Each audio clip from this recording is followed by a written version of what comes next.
Hi everyone, my name is Jensen Harris and I'm Director of Program Management for the Windows User Experience team. This is the first video in a series of videos we're going to be posting on our blog in the coming months that showcase cool stuff we've been working on for what we're codenaming Windows 8. We're here in our design room, which is one of the rooms where we have a lot of interesting discussions about the UI. If you look over here, you can see some of the stuff we have posted up on the wall to inspire us. Sometimes we put designs we're working on the wall. Now we've been pretty quiet. There's a good reason for that. As you can imagine, the team has had many ideas. Many of them were good, not all of them were, and so we wanted to wait and really try to figure out what was going to make its way into the product. The first thing that you're going to see when you start a Windows 8 PC is the start screen. The start screen is this personal mosaic of tiles. Every app on your system is represented by a tile. Now, tiles are better than icons for a couple of reasons. They have a little more space for the app to show its personality. Like the weather app can just show you the temperature without you having to open it. We introduced a new platform based on standard web technologies, so HTML5 and JavaScript, and it allows the millions of developers who know how to use those technologies to create a new kind of app for Windows 8. These apps are full screen, they're beautiful, they are designed for touch.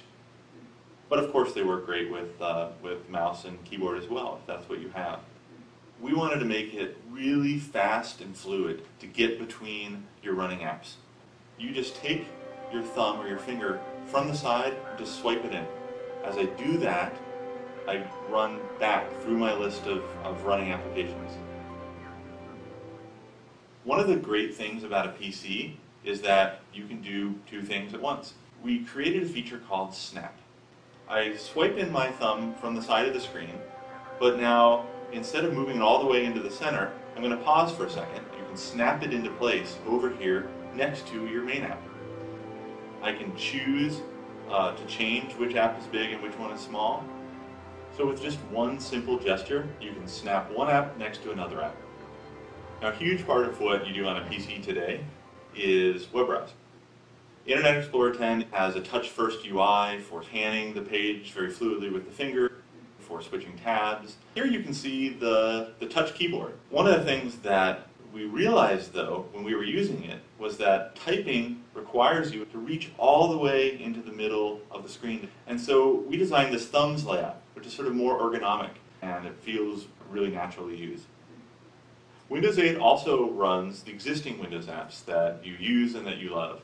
They're just as easy to switch to, and you can use them alongside your new Windows 8 apps.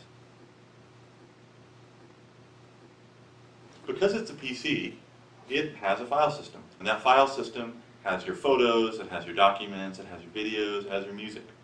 And you can get to these things not just from your existing Windows programs, but from these new Windows 8 apps. They can get to them just as seamlessly as you've always expected in Windows. You can also get to files and photos that you have on other connected Windows PCs on your local network. And we know that you don't just have your stuff on the local PC, you also have services that you care about.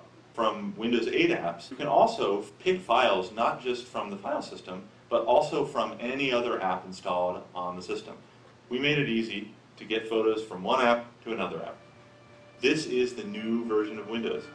It's going to run on laptops, it's going to run on desktops, it's going to run on PCs with mouse and keyboard, it's going to run on touch slates, it's going to run on everything. Hundreds of millions of Windows PCs powered by this new interface and new platform.